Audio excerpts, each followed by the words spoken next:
जय श्री कृष्णा। हमारे चैनल पर आप सभी का हार्दिक स्वागत है। आज हम श्री ठाकुर जी को विविध उत्सव पर नियम से भोग धरी जाने वाली अनसकड़ी की सामग्री जलेबी सिद्ध करेंगे।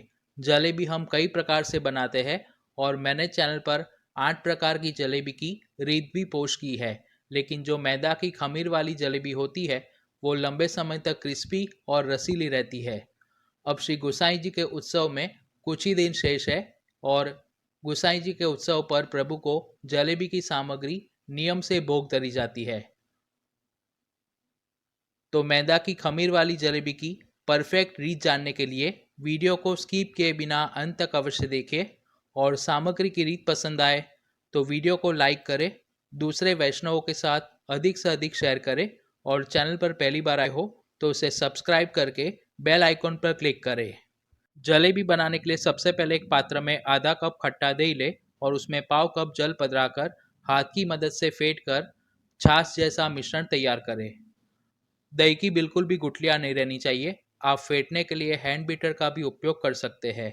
खमीर वाली जलेबी बनाते वक्त उसमें बेकिंग पाउडर, बेकिंग सोडा या इनो नहीं पधराया जाता, इसलिए खट्टे दही का ही उपयोग करें। दही को फेंटने के बाद उसमें 1 कप यानी कि वजन के मुताबिक 100 ग्राम मैदा और 2 टेबलस्पून बेसन पधराकर उसे हाथ की मदद से मिक्स करें। मैदा या बेसन की बिल्कुल भी गुठलियां नहीं रहनी चाहिए। सभी इंग्रेडिएंट्स के मेजरमेंट मैंने नीचे डिस्क्रिप्शन बॉक्स में दिए हैं। किसी भी खमीर वाली सामग्री करते वक्त अगर आप इस तरह से हाथ से बैटर बनाओगे तो उसमें फर्मेंटेशन अच्छा आएगा।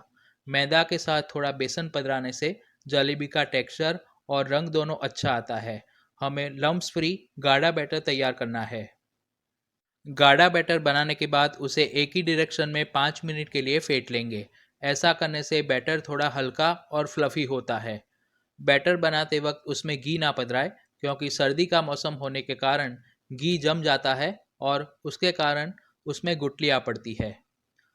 अब बैटर ऊपर से सूख ना जाए उसके लिए हाथ को थोड़ा जल वाला करके बैटर को इस तरह से ऊपर से थोड़ा फ्लैट करेंगे और पात्र के ऊपर ढक्कन लगाकर अगर सर्दी का मौसम हो तो उसे 24 से 28 घंटे के लिए और गर्मी का मौसम हो तो 15 से 17 घंटे के लिए उसे किसी गर्म जगह पर फर्मेंट होने के लिए रखेंगे।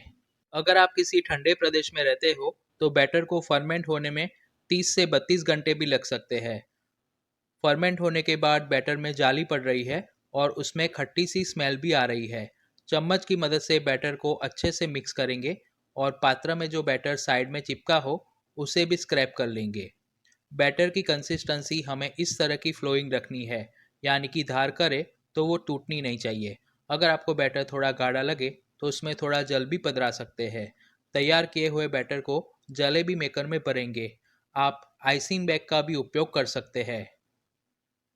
अब चाशनी बनाने के लिए कढ़ाई में 1.5 कप यानी कि वजन के मुताबिक 300 ग्राम शक्कर ले और उसमें शक्कर डूबे उतना यानी कि 3/4 कप जल पधरा कर लो टू मीडियम फ्लेम पर जब तक शक्कर अच्छे से मेल्ट हो जाए और चाशनी उबलने लगे तब तक उसे चम्मच की मदद से चलाते रहेंगे।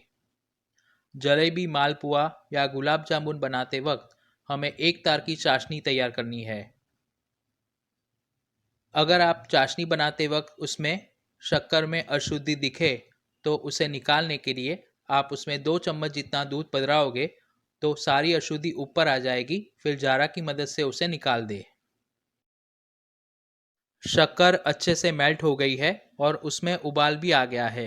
इस स्टेज पर उसमें 25 से 30 धागे जल में घुला हुआ केसर और फ्लेवर के लिए आधा चम्मच इलायची पाउडर करके अच्छे से मिला लेंगे।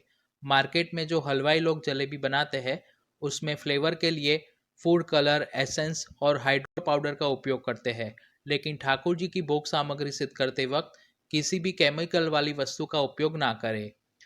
चाशनी की कंसिस्टेंसी अगर आप एक तार से अधिक गाढ़ी रखोगे तो जलेबी में वो अच्छे से एब्जॉर्ब नहीं हो पाएगी और जलेबी ड्राई बनेगी। और चाशनी अगर आप एक तार से पतली बनाओगे तो जलेबी थोड़े समय के बाद नरम पड़ जाएगी। उसमें 1 चम्मच नींबू का रस पधराए। नींबू के रस के कारण चाशनी का क्रिस्टलाइजेशन नहीं होगा, यानी कि जलेबी के अंदर या ऊपर चाशनी बिल्कुल भी जमेगी नहीं। अगर आप पहली बार जलेबी बना रहे हो या आपको चाशनी का तार चेक करना ना आता हो तो चाशनी में 4 उबाल आए तब तक उसे गर्म करें। चाशनी बनने में करीबन 7 से 8 मिनट का समय लगता है। एक तार की चाशनी तैयार हो जाए फिर गैस बंद करके कढ़ाई के ऊपर ढक्कन लगाकर उसे साइड में रखेंगे। जलेबी को तलने के लिए एक फ्लैट बॉटम नॉनस्टिक पैन में 300 से 350 ग्राम जितना देसी घी लेकर उसे लो टू मीडियम फ्लेम पर गर्म करें। घी में से थोड़ा धुआं निकलने लगे तब तक हमें उसे गर्म करना आवश्यक है। घी गर्म हो जाए फिर हम उसमें पैन में समा सके उतनी जलेबी फ्राई करेंगे। अगर आप पहली बार जलेबी बना रहे होगे तो उसका शेप उतना परफेक्ट नहीं आएगा, लेकिन 2-3 बार प्रयास करोगे तो श्री ठाकुर जी की कृपा से बहुत ही सुंदर और प्रभुलायक सामग्री सिद्ध होगी। जलेबी का जो एंडिंग पॉइंट है उसे जलेबी के ऊपर ही इस प्रकार से चिपका दे ताकि तलने के बाद वो खुल ना जाए। अगर बैटर अच्छे से फर्मेंट नहीं हुआ होगा या घी कम गर्म हुआ होगा तो जलेबी फूलेगी नहीं और फ्लैट बनेगी।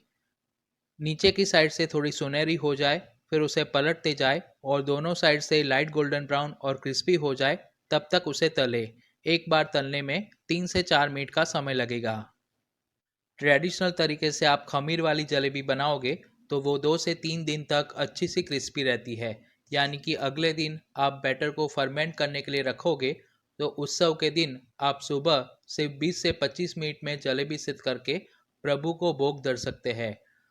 ठाकुर जी उत्तम वस्तु के भोक्ता है, इसलिए प्रभु को हमेशा ताजी सामग्री भोग धरने का ही आग्रह रखें। दोनों साइड से जलेबी अच्छे से क्रिस्पी हो जाए फिर जारा के ऊपर रखकर हमने जो चाशनी तैयार की थी उसमें जलेबी को पधराएंगे और 2 से 3 मिनट के लिए डीप करेंगे। जब भी आप जलेबी को चाशनी में पधराए तब जलेबी गर्म होनी चाहिए और चाशनी गुनगुनी गर्म होनी चाहिए। अगर जलेबी ठंडी हो गई होगी या चाशनी अधिक ज़्यादा गर्म होगी तो भी जलेबी सुंदर नहीं सिद्ध होगी। 3 मिनट के बाद जलेबी को इस तरह से छन्नी में निकालें और जो एक्स्ट्रा चाशनी है वो सब नितर जाए फिर उसे एक प्लेट में पधराएं।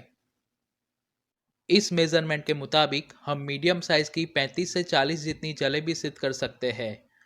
जब भी आप दूसरी बार जलेबी तले तब घी का टेम्परेचर खास चेक कर ले। घी अगर ज़रूरत से ज़्यादा गर्म होगा तो जैसे आप जलेबी तलने जाओगे वो तुरंत ही लाल हो जाएगी।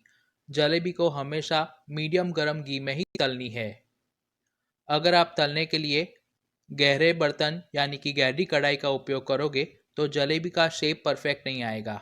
जलेबी को तलते वक्त पैन में 1.5 इंच सपाटी तक ही घी भरे।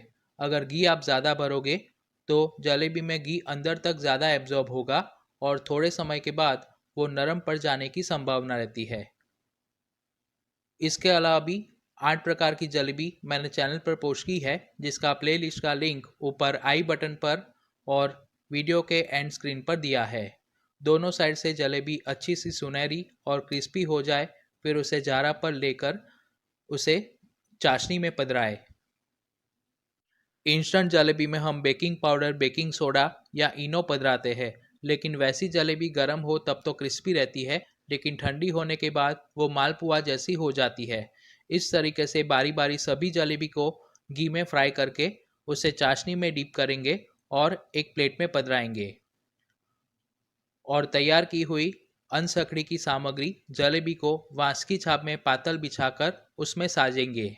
तो आप भी श्री ठाकुर जी को भोग धरने के लिए ये सामग्री घर पर अवश्य सिद्ध करें और वीडियो पसंद आया हो तो उसे लाइक करें, दूसरे वैष्णवों के साथ शेयर करें और चैनल पर पहली बार आए हो तो ऐसी प्रभुलायक सामग्री एवं सात्विक रेसिपीज देखने के लिए चैनल को सब्सक्राइब करके बाजू में दिए गए बेल आइकन पर क्लिक करें।